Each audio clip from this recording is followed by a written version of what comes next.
Daniel Cormier and Ben Askren discussed the notion that Alexander Volkanovski and Kamaru Usman stepping in on 11 days' notice is a no-lose situation for them. Ben explains why it's a no-lose for Usman, but not so much for Volkanovski. I talked to Islam Makhachev yesterday, and he immediately told me Volkanovski's taking this fight because it's a no-lose situation. It's a built-in excuse. Is that the case for him and Usman? Are those guys in positions where it's now no-lose? You make a ton of money. If you lose, you took the fight on 10 days. If you win, now you go into God mode. I mean, you're the man if you win.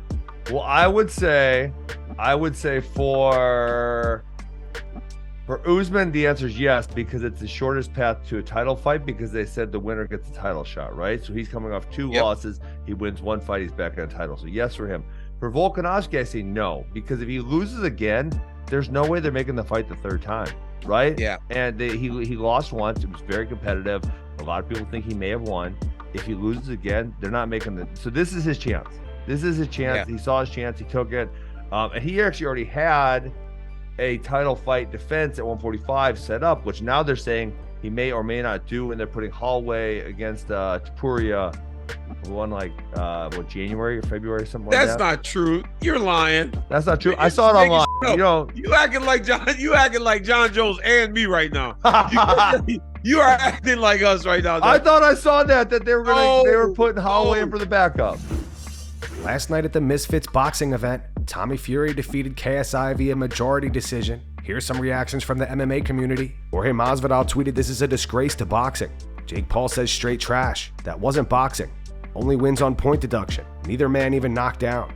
He followed up with, "Only thing that got robbed is his hairline. It's okay, KSI, me too. It's gonna be okay, Bubba." Rampage Jackson tweeted, "Never watching YouTube boxing again." He followed up with, "Prime what? That forehead looked like prime real estate for a billboard." Sean O'Malley tweeted, "I'd rather watch John Fury watch the fight than watch the fight." O'Malley also posted this to his Snapchat. He wrote, "WTF did I just watch?" Aaron Bronsteter says KSI loses a controversial majority decision to Tommy Fury, which means that he will fight some other YouTube guy for big money sometime in the future. Chris Weidman tweeted, "Bums." And Teddy Atlas says, "Not positive who won, although I think Fury, but I'm sure who the loser is, the fans." It's a robbery, bro. How many jobs did he land? How many jobs did you land? You didn't get hardly any shots off. Huh? And you got a point off as well. I'll tell you one thing, they can land 2 right hands around, but I was pushing the pace, I was throwing the shots, and I was the one working. You weren't landing. Josh Thompson and John McCarthy explain why it's a no-lose situation for Alexander Volkanovski to step in on short notice and rematch Islam. But Charles is out. This is a no-lose situation. Like the first time he fought, it was a no-lose situation. It continues to be a no-lose situation for him. Okay. Look, I agree with you. I think it is no-lose. It doesn't look, and I also look at fighters that are in a no-lose situation. The same thing happened with Michael Bisping when he fought Luke Rockhold. This can be an upset. I'm gonna continue to say, Volk is gonna probably be one of his toughest fights ever, and the reason being, because it's the speed, it's the athleticism, he's a slippery little sucker when you get a hold of him. He's a fire plug that has no submission abilities because he just guts it through everything. The dude's he's just a freaking stud. Yeah, he's gonna always continue. I think he will continue to be Islam's toughest fight because he's just so hard and difficult to get his hands on. Those small compact fighters, and I said this before, people were like, "Oh, you're just being biased because it's Islam." And no, man, I've trained with guys, the toughest guys that I've ever fought and trained with ever, with these short little stocky guys. Jon Jones thanked Logan Paul last night following the Misfits boxing event. Jon posted this to his Instagram story. He wrote, "On behalf of the whole martial arts community, thank you, Logan Paul." Logan replied saying, "My pleasure, boss." Jon also sent a message to Israel Adesanya last night. Izzy recently announced that he will not be fighting anytime soon. Jon tweeted, "Hey Stylebender, I just want to let you know I support your decision to take a break from fighting. Taking those last 3 years off was one of the best decisions I've made.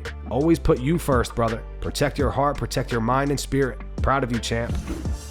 Dillon Danis and Logan Paul went back and forth today on Twitter following their boxing match last night. Logan Paul tweeted, "Honestly, nothing to be proud about. That dude sucks. A real I'm gonna go back to living my life, but felt good to beat his for 6 rounds and let him embarrass himself.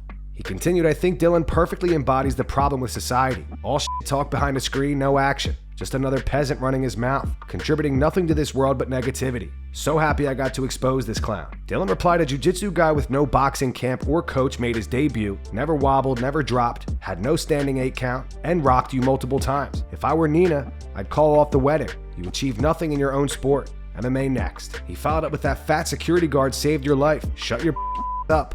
On a real fight, you're dead. Dillon also had words for Joe Rogan today. Dillon was upset about some comments Joe made about him prior to the fight. Joe compared him to Ben Askren. It's not like Dillon is an absolutely terrible striker. Yeah.